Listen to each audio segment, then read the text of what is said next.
Is India's oldest mountain range disappearing not because of earthquakes and not because of climate only, but because of a legal definition?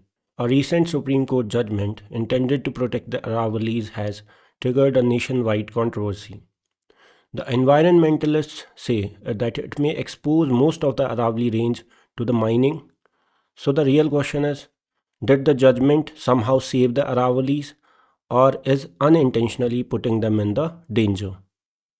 So the first thing first, the definition that triggered a controversy. So the Supreme Court on November 2025 gave a ruling adopting a narrow new definition of the Aravalli hills based on a 100-meter elevation threshold that यहाँ से आपका 100 metre तक जो भी height का होगा that will be considered as Aravalli. उसकी जो भी सब पार्ट होंगे, सब एलिवेशन, सब स्लोप्स, वो भी अरावली में, बट उसके ऊपर का अरावली कंसिडर नहीं होगा. So this is the height based definition for the Aravallis. It was intended to protect the hills through legal clarity because there was not a uniform definition of Aravallis.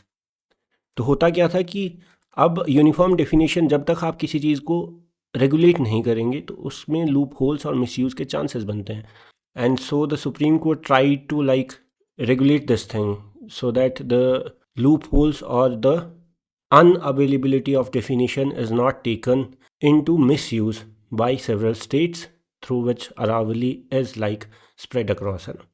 So Supreme Court had the stance to protect the hills through the legal clarity, but critics of this argue that due to this move will exclude over 90% of the range from protection because this definition only suits the 10% of the Aravalli range. And आपको ये भी पता होगा कि दो Aravalli hills के बीच में सिर्फ 500 मीटर का डिफरेंस, तो वो रेंज में कंसिडर होगा, ये भी आपको पता होगा ना. But this height based definition excludes the 90% of the area from being protected, है ना. So it has somehow attracted the attention of the critics arguing that it may expose the large areas to the mining instead, है ना. So the question is, the Supreme Court judgment is a form of protection, legal clarity based protection or unintended exclusion. So before going more into detail, first thing first, that why Aravallis even matter? Why are they even the talk of the movement all around the internet? You know? Why is every netizen talking about it? So simply, they have some critical functions. Aravalli performs some four, if I can say for now, four functions that Aravalli performs. First is, you all know, act as a natural barrier against the desertification that may be possible by the expansion of the Thar desert, है ना. So Aravalli ऐसे पास करता है गुजरात, राजस्थान, यहाँ पे दिल्ली होते हुए, है ना. दिल्ली आपका अगर मैं बात करूँ तो यहाँ पे जब ये मैं थार डेजर्ट की बात करता हूँ तो ये इस एक्सपेंशन को ये ब्लॉक करता है टुवर्ड्स दिस साइड, है ना.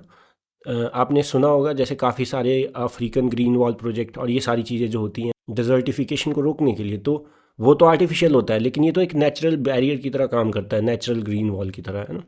It is a natural barrier against the Thar desert expansion because आपको पता है डेजर्ट की रेत जो होती है उल्टे उल्टे जहाँ भी जाती है वहाँ भी वो उसको डिज़र्ट में कन्वर्ट कर देती है बिकॉज वहाँ की लैंड की वो कैपेसिटी सारी निकाल देगी मॉइस्चर वाली, और धीरे धीरे क्या होगा वो लैंड भी बैरन हो जाती है ना. सो ये आपको पता होना चाहिए. Second is it regulates the regional climate and heat extremes. Obviously, it also, like, if I can say that it also somehow, अगर मैं बात करूँ तो जो डस्ट स्टॉर्म्स होते हैं,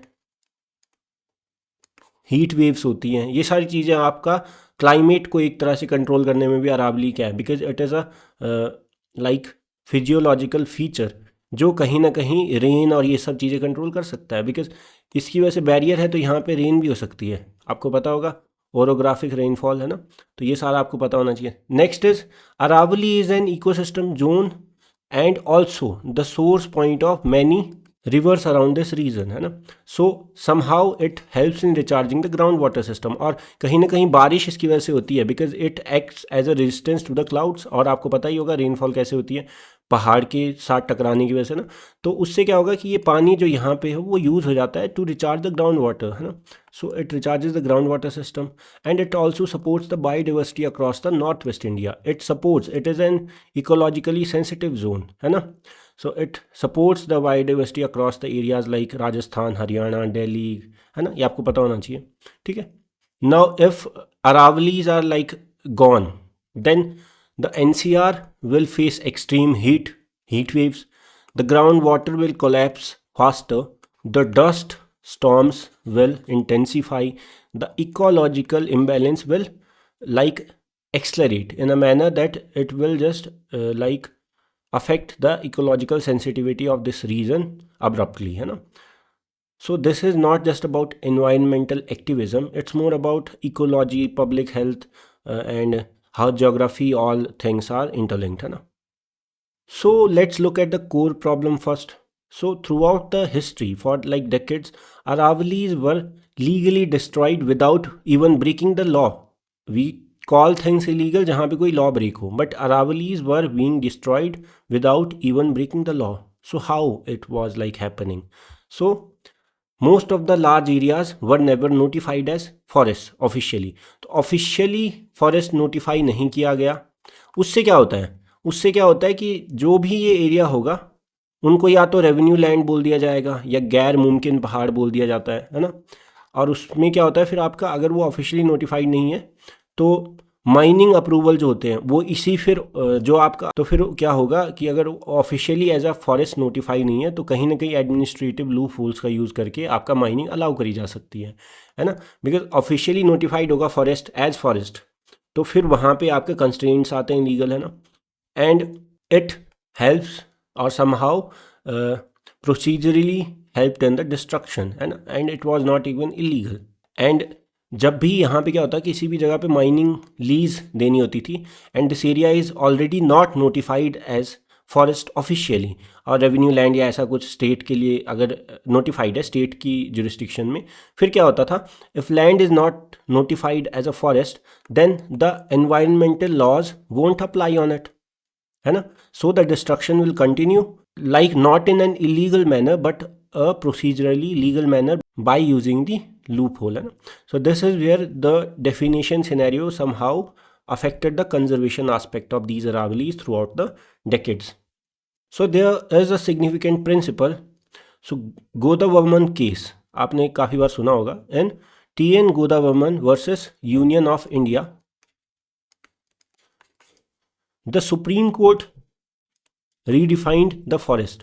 पहले क्या होता था कि जो लैंड ऑफिशियली नोटिफाइड होगी एज अ फॉरेस्ट वहाँ की हम बात करेंगे, वहाँ पे एनवायरमेंटल लॉज अप्लाई होंगे. अगर वो फॉरेस्ट की तरह नोटिफाइड नहीं है ऑफिशियली तो रेवेन्यू लैंड है, तो उसमें स्टेट फिर माइनिंग वगैरह उससे रेवेन्यू इकट्ठा कर सकती है. सो यहाँ पे सुप्रीम कोर्ट ने इस केस में क्या ruling the, that forest is not just about the record कि रिकॉर्ड में है या नहीं है.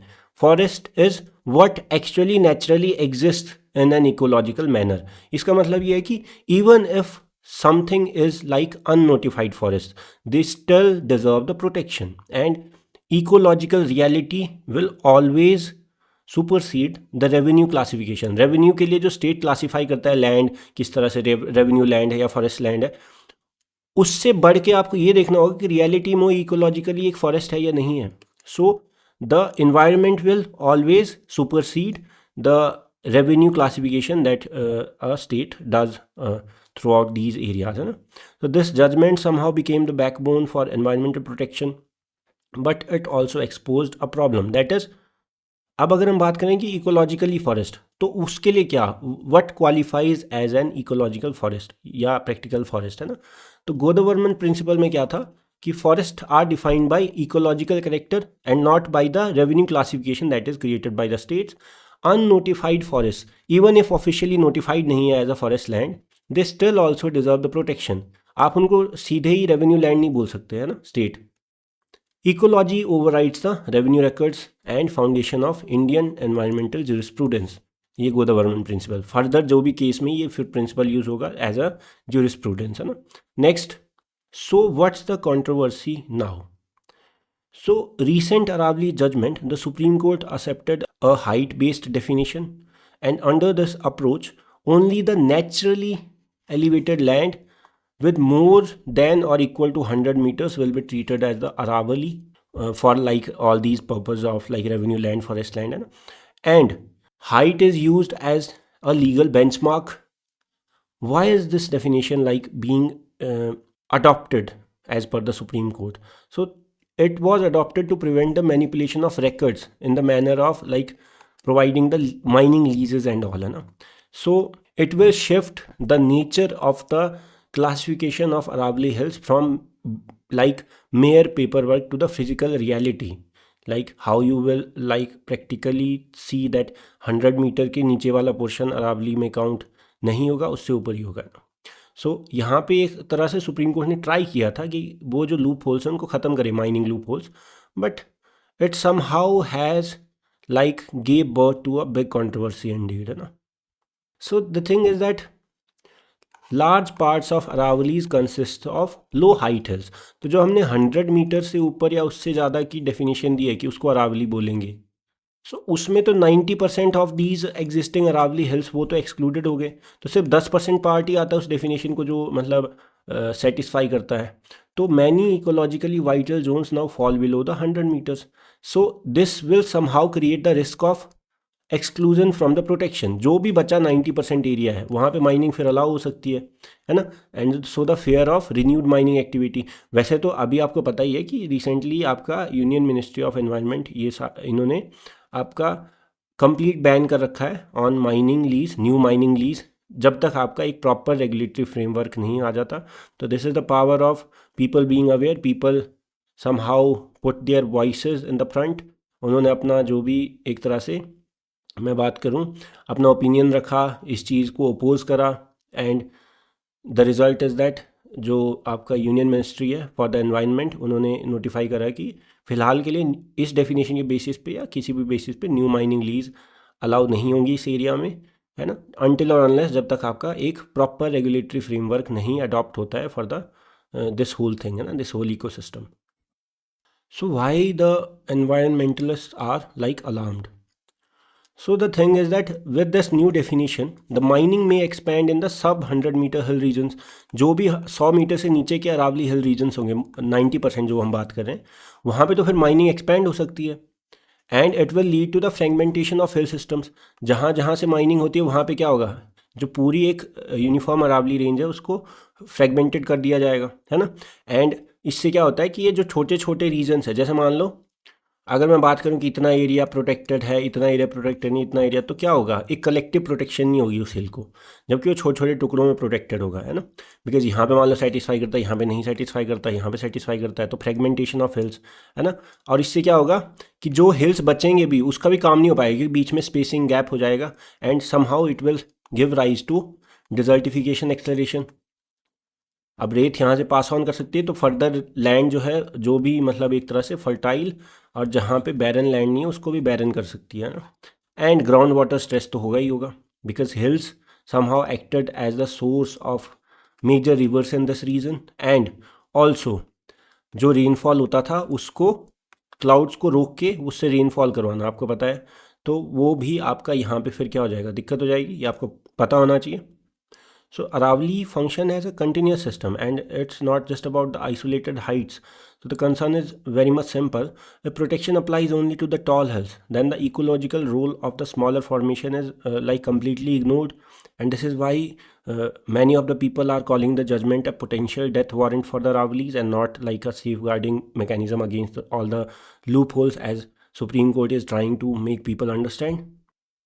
So what's the state's government's view on it? जो भी आपका अगर मैं बात करूँ गुजरात, राजस्थान, हरियाणा, तो यहाँ से, या दिल्ली अगर मैं बात करूँ, मतलब ऑब्वियसली स्टेट यूटी वो बात अलग है, बट तो यहाँ पे इशू क्या है, स्टेट गवर्नमेंट्स का क्या इसमें स्टैंड है? स्टेट गवर्नमेंट्स का स्टैंड है कि जब तक डेफिनेशन यूनिफॉर्म नहीं होती है तो और क्लैरिटी नहीं होती है, तो यहाँ पे माइनिंग लीज या रेवेन्यू लैंड या फॉरेस्ट लैंड का जो कन्फ्यूजन होता है उससे काफ़ी सारा रेवेन्यू लॉस होता है, और ये सारी चीज़ें आपको समझ आती है। तो स्टेट गवर्नमेंट्स का क्या व्यू है कि स्टेट्स को क्लैरिटी चाहिए कि अरावली क्या है क्या नहीं है, कहाँ पे मतलब माइनिंग दे सकते हैं, कहाँ पे नहीं दे सकते। क्यों? Because they need clarity to like approve the developmental projects, है ना। डेवलपमेंटल प्रोजेक्ट्स तभी अप्रूव कर पाएंगे जब उनको पता होगा कि यहाँ पे माइनिंग हो सकती है, and mining generates a huge revenue for the state, है ना। So land development is also like politically attractive, it generates the revenue, and but somehow if environmental laws are enforced, तो it become costly for the states because उनका revenue वहाँ से गायब हो जाता है. And as we all know that land and minerals are the state subjects, revenue and industrial growth pressure हो जाते हैं अगर आपका ये सारी माइनिंग रुक जाए, मतलब जो भी स्टेट्स को चाहिए है ना अपने रेवेन्यू के लिए. And concerns over the judicial constraints, है ना. तो स्टेट का क्या इशू है, स्टेट्स कहते हैं कि हमें एक प्रॉपर क्लैरिटी चाहिए कि कहाँ माइनिंग कर सकते हैं कहाँ नहीं. बिकॉज अगर माइनिंग का एरिया अगर ये ग्रे एरिया में हो तो फिर वो डेवलपमेंटल प्रोजेक्ट्स को अप्रूव नहीं कर सकते. बिकॉज क्या हो सकता है कि वहाँ पे अगर फिर एनवायरमेंटल लॉ आ गए तो वहाँ पे क्या होगा, एक तो अगर ईज़ ऑफ डूइंग बिजनेस नहीं होगा तो वहाँ पे जो एक तरह से जो इन्वेस्टमेंट अट्रैक्शन का स्पॉट नहीं जनरेट हो सकता, है ना. वहाँ पे इन्वेस्टमेंट करने से लोग डरेंगे, तो इसीलिए, है ना. एंड समहाउ तो यहाँ पे क्या है, एक तरह से इंडस्ट्रियल ग्रोथ पे भी एक प्रेशर आ जाता है, बर्डन आ जाता है ना. सो लेकिन कोर्ट क्या कहते हैं, कोर्ट कहते हैं कि आप क्या करो, सस्टेनेबल डेवलपमेंट पे फोकस करो एंड प्रिकॉशन लो जहाँ पे ले सकते हैं, एंड ट्राई करो to respect the intergenerational equity. ये आपने पढ़ा होगा कॉन्सेप्ट. इंटरजेनरेशनल इक्विटी मतलब कि जो नेचर है वो एक जनरेशन का नहीं होता, वो आपको क्या है कि आपको आपके पास मिला है, आपकी पिछली जनरेशन ने दिया है, आपको आगे उसको मतलब हैंड ओवर करना है in its good form to the next generation. Because वो हमारी कोई ऐसा नहीं है, प्रॉपर्टी नहीं होता नेचर, है ना. वो पीछे हमें अपनी पुरानी एंसेस्टर्स से मिला था, तो हमें अपने फ्यूचर जनरेशन को प्रोवाइड करना है. तो नेचर जो है, ये सारी चीज़ें जो है इंटरजेनरेशनल इक्विटी की जब हम बात करते हैं, तो it also creates a deep conflict between ecological continuity and economic classification, जहाँ से रेवेन्यू आएगा और यहाँ से प्रोटेक्शन होगी. तो यहाँ पे इशू है conservation of Aravalli versus states का डेवलपमेंट, जो भी माइनिंग से इंडस्ट्रियल प्रोजेक्ट्स लगेंगे यहाँ इन एरिया में, नॉर्थ वेस्ट में, है ना. सो अरावलीज इन दोनों के बीच में फंसा एक मुद्दा रह चुका है, तो ये आपको समझ आना चाहिए. So the thing is there is a constitutional tension. Land and minerals are in state list, आपको पता होगा schedule 7, union list, state list, concurrent list, है ना. तो स्टेट लिस्ट में environment is in concurrent list. इस पर स्टेट भी लॉ बना सकते हैं, यूनियन भी, लेकिन अगर यूनियन का लॉ है तो वो प्रिजाइड करता है over the state law until और अनलेस स्टेट लॉ को जो है वो पहले से आपका प्रेसिडेंशियल एसेंट मिला हो, है ना. And it also focuses on the debate between short term development, industrial development versus the long term ecological impact that it's gonna cause in this region, है ना. And also the executive policy by the state and the judicial intervention which can halt any kind of action or policy action by the state, है ना. Because state तो मान लो mining lease allow कर दे और वहाँ से फिर सुप्रीम कोर्ट उसको हॉल्ट कर दे, तो ये आपको समझ आता है. तो कहीं ना कहीं यहाँ पे ना ग्रे एरिया जनरेट होने की वजह से स्टेट्स को दिक्कत होती है अपने रेवेन्यू में. तो यहाँ पे मेन इशू वही है, इकोनॉमी वर्सेस इकोलॉजी. कैसे स्टेट्स अपना रेवेन्यू लें, कैसे स्टेट अपनी डेवलपमेंट देखें, कैसे वहाँ पे प्रॉस्पेरिटी, इंडस्ट्रियल ग्रोथ आए, लेकिन साथ ही साथ कैसे क्लाइमेट बैलेंस हो, कैसे इकोलॉजिकल सेंसिटिव जोन जो है वो डिस्ट्रॉय ना हो, है ना, just because of some major loopholes, है ना. ये आपको समझ आता है. बिकॉज ये तो आप अभी देखोगे, लेकिन इसके इम्पैक्ट फिर परमानेंट एंड लॉन्ग टर्म होते हैं, है ना. तो आगे चलते हैं. So why this thing matters beyond Aravallis. It's not just about Aravallis. होगा क्या यहाँ पे, अगर आपने हाइट बेस्ड अगर एक बार जजमेंट दे दी तो ये will act as a judicial precedent. Precedent मतलब पिछली जो जजमेंट है वो अगले केसेस में यूज हो सकती है. तो president for the height based ecological definition. तो आगे फ्यूचर में कोर्ट्स जो हैं वो हाइट बेस्ड डेफिनेशन बाकी हिल्स के लिए भी दे सकते हैं, ठीक है. तो वहाँ से फिर वेस्टर्न घाट्स और बाकी हिल सिस्टम्स के लिए भी पॉसिबल इम्प्लीकेशंस हो सकते हैं कि फ्यूचर में वहाँ के लिए भी कुछ डेफिनेशन हो जाए, है ना, फॉर द इंडस्ट्रियल, अगर मैं बात करूँ इकोनॉमिकल क्लासिफिकेशन, है ना. And it also raises the limits of numerical legal definitions. तो कहीं ना कहीं ये अगर मैं बात करूँ कि आपका एक तरह से स्कोप खुलता है बाकी सारे जो भी न्यूमरस हिल्स हैं उनके लिए भी legal definition with this height based benchmark provide करने का इन फ्यूचर केसेस, है ना, इन अपकमिंग फ्यूचर. तो ecology also functions as the systems and not are isolated features. तो इकोलॉजी में आप ऐसा नहीं कर सकते कि अरावलीज को तो इंडिविजुअली देख लो, आप उनको डिस्ट्रॉय कर लो तो उसका इम्पैक्ट कहीं मतलब आपका साउथ में नहीं होगा, प्लेट्यू में नहीं होगा, वेस्टर्न घाट्स में नहीं होगा. या आप ऐसे नहीं बोल सकते कि हिल्स को यहाँ पे 100 मीटर सेटिस्फाई है तो मत तोड़ो, बीच में ख़त्म कर दो, फिर यहाँ पे रखो, बीच में ख़त्म कर दो। तो माउंटेन जो हिल रेंज है या अरावली सिस्टम है, वो पूरा अपना एक जो उसका पूरा प्रैक्टिकल फीचर है, जो एग्जिस्टेंस है, उसी में वर्क करेगा। आइसोलेशन में वो वर्क नहीं करेगा। आइसोलेशन में there will be like concerns related to ecological functions of the Aravallis. So what is the conclusion? The conclusion is that it is a protection that may need further correction. So the Supreme Court intended to protect the Aravalis, but this controversy reveals a deeper truth that environmental protection cannot depend on a single number based definition कि आपने 100 metre से ऊपर नीचे बोल दिया और बाकी सब इग्नोर कर दिया। हो सकता है 100 मीटर से ऊपर के जो हाइट वाली अरावली हो वहाँ पे कुछ इकोलॉजिकल फंक्शन हो, यहाँ वाला कुछ इकोलॉजिकल फंक्शन हो, और ये ज़्यादा इंपॉर्टेंट हो, ये हो भी ना। मतलब मैं हाइपोथेटिकल सिनेरियो में बात कर रहा हूँ। तो सिंगल नंबर से नहीं होता, आपको एक होलिस्टिक अप्रोच रखनी होगी। And mountains are like systems, they don't follow the neat measurements, है ना। आप नहीं बोल सकते कि यहाँ का फंक्शन ज़्यादा होगा, यहाँ का फंक्शन कम होगा। दे don't follow this human system of measurements, है ना।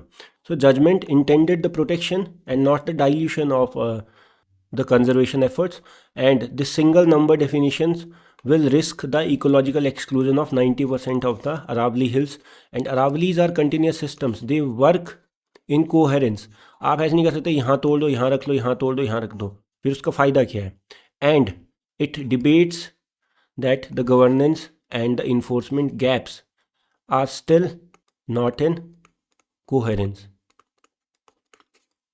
that the governance issue and the enforcement gaps and the loopholes being used somehow cause the stress to increase, है ना, cause the conservation related stress to increase. So it simply means that the Aravali judgment may not be the final word, but it is a warning that if the law tries to simplify the nature too much, the law or legal number cannot simplify the nature, holistic nature of the Aravalis, how Aravalis function on its whole, है ना। So the law cannot simplify it because it will make the people pay the price with climate change and whatnot, है ना। So for us, saving the Aravalis should not just be about the height, but it should be about the understanding that what makes the Aravalis matter. We should focus more on the importance of Aravali than just focusing on the economic classification. Some things are beyond the monetary spectrum कि monetary benefit कितना हो रहा है. You have to take a full assessment of everything around it, the ecological function, the monetary function, or whatever you think of, sub balance करके you have to take the best step out of it. And I'm not saying that mining is bad, because you need to balance the development with the environmental protection and intergenerational equity. But there's a few minor gaps that you cannot just put this whole thing, mining thing, in regulatory framework of just one definition of 100 meter and other definition of the gap of 500 meter and whatnot. You have to take a method, a model, create a model that should take into account all the actual functions of the Aravalis, all the importance of the Aravalis, and then try to make a coherence, a harmony between the ecological efforts to save Aravali and the economical efforts by the states for the development purpose. So with this, I will just end the video, and I hope you liked this detailed analysis of the matter, so that for the exam purpose, you can just, if a question comes like it, like ecology versus economy, you can try to put as many viewpoints as you can in a manner that the examiner will find very much knowledgeable and well read. And so, if you like the video, do like it, comment on it, share it, and subscribe to my channel.